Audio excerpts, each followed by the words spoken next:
लड़का लड़की बन सकता है और लड़की लड़का। स्टारबक्स पे इंडिया में स्टारबक्स के 50% के ओनर भी टाटा ग्रुप ही हैं। ऐसा नहीं है कि इन टाटा वालों ने कोई पहला ऑफेंसिव ऐड किया है। तनिष्क ऐड आप सब भूले नहीं होंगे। ये वही देश का नमक टाटा सॉल्ट बेचने वाली टाटा फैमिली है, जिसके बारे में व्हाट्सएप पे लंबे लंबे फॉरवर्ड्स आते हैं कि भारत में स्टारबक्स वाले रोहिंग्याओं को काम पर रख लें तो सरप्राइज्ड मत होना। टाटा के पिता रतन जी दादा भाई टाटा चाइना में टाटा एंड को नाम से ओपियम इंपोर्ट करने का बिजनेस करते हैं। Tata institute of social science नाम का एक गंदा नाला बहता है जो आज की डेट में JNU ultra pro max type का है।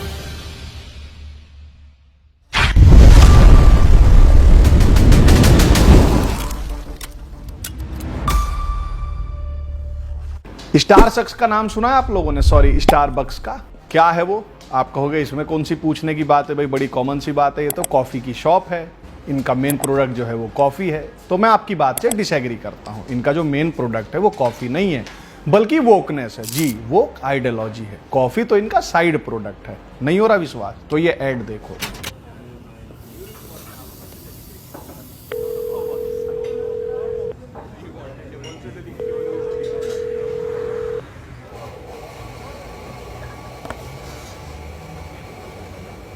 सुनो, इस बार गुस्सा मत होना please.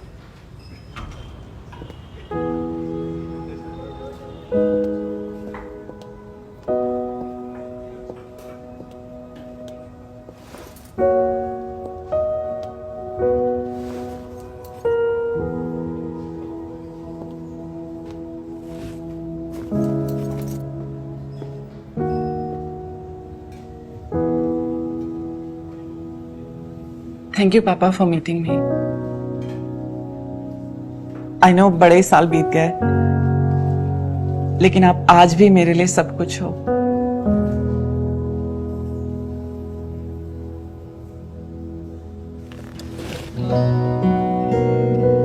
Coffee?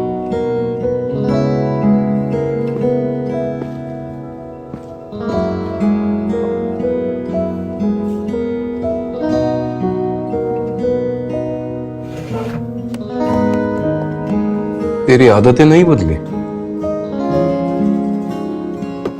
Free cold coffees for Arpita.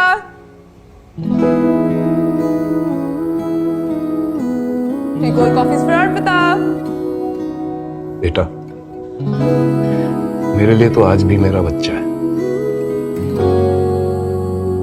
बस एक लेटर ही तो ऐड हुआ है तेरे नाम में। क्या देखा आपने इसमें? बस एक लेटर ही तो ऐड हुआ है तेरे नाम में, मतलब अर्पित से अर्पिता ही तो हुआ है। ये ऐड जो है वो सेक्स चेंज को प्रमोट कर रहा है, नॉर्मलाइज करने का प्रयास कर रहा है कि एक लड़का जेंडर चेंज करा के लड़की बन सकता है और वाइस वर्सा भी हो सकता है। अब ये ऐड देख के तो मानोगे कि स्टारबक्स कोई कॉफी की शॉप नहीं बल्कि वोकनेस की दुकान है। लगभग क्यू का support, trans activism, same sex marriage, immigrants का इशू, ये सब स्टारबक्स की कॉर्पोरेट फिलॉसफी रही है जो अब इन्होंने भारत में भी शुरू कर दी है। स्टारबक्स वाले कोई ताजे हाल ही में वोक हुए हों ऐसा नहीं है। वोकनेस का कीड़ा इनको 1991 में ही काट चुका था, जब इन्होंने लगभग क्यू कम्युनिटी के लिए इनफॉर्मल सिटिंग ऑर्गेनाइज की थी, जो बाद में लगभग क्यू पार्टनर एफिनिटी ग्रुप बन गया था। ये स्टारबक्स वाले 2008 में यूएस सुप्रीम कोर्ट में डिफेंस ऑफ मैरिज एक्ट को चैलेंज कर रहे थे। लगभग हर बड़ी कंपनी अपने एम्प्लॉइज को हेल्थ केयर इंश्योरेंस प्रोवाइड करती है। स्टारबक्स वालों ने 2012 से ही अपने हेल्थ केयर प्लान में जेंडर रीअसाइनमेंट सर्जरी को इंक्लूड कर रखा है। मतलब अगर स्टारबक्स का कोई लड़का एम्प्लॉय सेक्स चेंज करा के लड़की बनना चाहता है तो ये उस सर्जरी के पैसे अपनी जेब से देते हैं। इसका मतलब ये भी है कि ये इस चूतियापे में मानते हैं कि मेल फीमेल जैसा कुछ नहीं होता और लड़का लड़की बन सकता है और लड़की लड़का। यही नहीं, अब तो स्टारबक्स वाले ब्रेस्ट रिडक्शन या augmentation surgery, hair transplant, face feminisation surgery और बाकी के उटपटांग कामों के लिए भी पैसे देते हैं। यही नहीं, जब US president Donald Trump uncle ने इलीगल इमिग्रेशन बैन किया था तो as a symbol of protest Starbucks वालों ने अनाउंस किया था कि हम 10,000 इमिग्रेंट्स को हायर करेंगे। कल को अगर इंक्लूसिविटी के नाम पे, ये दिखाने के नाम पे अगर भारत में स्टारबक्स वाले रोहिंग्याओं को काम पर रख लें तो सरप्राइज्ड मत होना। 2013 में जब एक शेयर होल्डर ने इस वोकनेस के खिलाफ आवाज उठाई थी तो जो इनका हेड था उसने कहा था कि हर डिसीजन इकोनॉमिक डिसीजन नहीं होता। आपको आपत्ति है तो आप अपने शेयर बेच सकते हैं। अब ये कॉफी शॉप वाले वोक शॉप क्यों बन रहे हैं कि कई कारण होंगे, जिनमें एक जो सबसे बड़ा कारण है वो है कॉर्पोरेट इक्वालिटी इंडेक्स में 100 में से 100 नंबर लाना। अब आप सोचेंगे ये CEI क्या है, यानी तो जी एक संस्था है ह्यूमन राइट्स कैंपेन फाउंडेशन। ये बड़ी बड़ी कंपनियों को रेटिंग देती है कि कौन सी कंपनी कितनी इंक्लूसिव है, कितनी जेंडर सेंसिटिव है, ETC। हिंदी में कहूं तो कंपनी जितना चूतियापा प्रमोट करेगी उसका CEI स्कोर उतना ही बड़ा होगा, उतना ही ज्यादा होगा। जो कंपनी जितनी बड़ी वोक बनेगी उसका CEI स्कोर भी उतना ही बड़ा होगा। अब आप सोच रहे होंगे कि स्टारबक्स का मालिक कौन है जो ये सब करवा रहा है। वो बताने से पहले मैं आपसे एक सवाल पूछता हूं कि भारत में सबसे बढ़िया PR एजेंसी किस बिजनेस ग्रुप के पास है। उसका आंसर सुनने से पहले आप आइए मेरे साथ 19th सेंचुरी में भारत पर ब्रिटेन वाले शासन कर रहे थे। इंडस्ट्रियल रेवोल्यूशन जब अपने पीक पे था तब लंदन के लोगों को चाय की भयंकर लत लग गई थी, एडिक्टेड हो गए थे, जैसे ड्रग्स के एडिक्ट हो जाते हैं। अब चाय आती थी वो चाइना से, और कोई रास्ता था नहीं।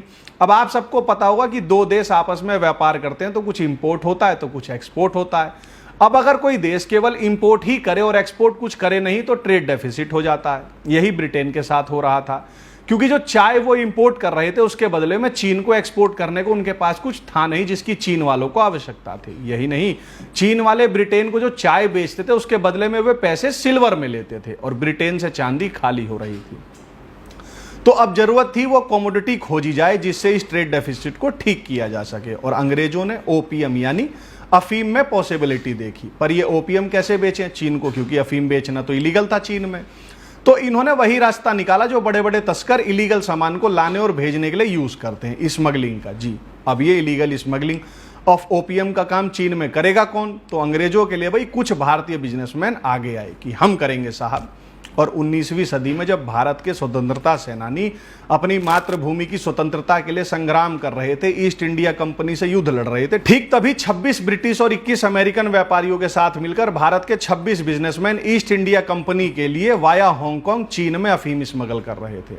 अब ये जो अफीम स्मगल होती थी इसके बदले ये बिजनेसमैन लोग सिल्वर डिमांड करते थे और फिर अफीम बेच के कमाई चांदी को देकर अंग्रेज अपने यहाँ चाय खरीदते थे। 1839 आते आते ब्रिटेन जितने की चाय इंपोर्ट करता था चीन से, उतने अमाउंट की अफीम चीन वालों को यह व्यापारी बेचते थे। और 1839 आते आते स्थिति यह हो गई थी कि OPM sells to China paid for the entire tea trade.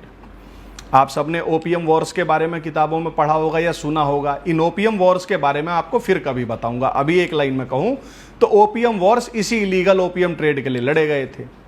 आपकी सुई कहां अटकी हुई है मुझे पता है। आप सोच रहे होंगे कि भारतीय बिजनेसमैन लोग कौन थे जो ये ओपीएम का व्यापार कर रहे थे। तो जी कुर्सी की पेटी बांध लीजिए, आप लोग विश्वास नहीं कर पाएंगे जिस बिजनेस ग्रुप का मैं नाम लेने वाला हूं। JRD टाटा के पिता रतन जी दादाभाई टाटा चाइना में टाटा एंड को नाम से ओपीएम इंपोर्ट करने का बिजनेस करते थे। जी, ये वही देश का नमक टाटा सॉल्ट बेचने वाली टाटा फैमिली है जिसके बारे में व्हाट्सएप पे लंबे लंबे फॉरवर्ड्स आते हैं कि ये कितने बड़े देशभक्त लोग हैं, कितने त्यागी लोग हैं, कितने बड़े धर्मात्मा टाइप हैं।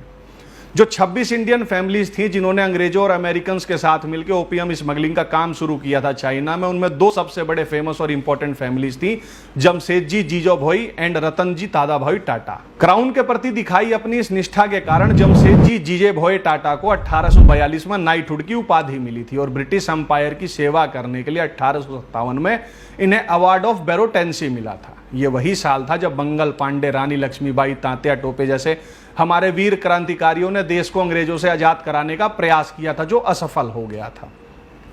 ये ब्रिटिशर्स, अमेरिकन, जर्मन और इंडियन बिजनेस ग्रुप्स जो ओपीएम का ये धंधा कर रहे थे, जिन्होंने हांगकांग, लंदन और मुंबई में HSBC नाम का एक बैंक भी खोला था।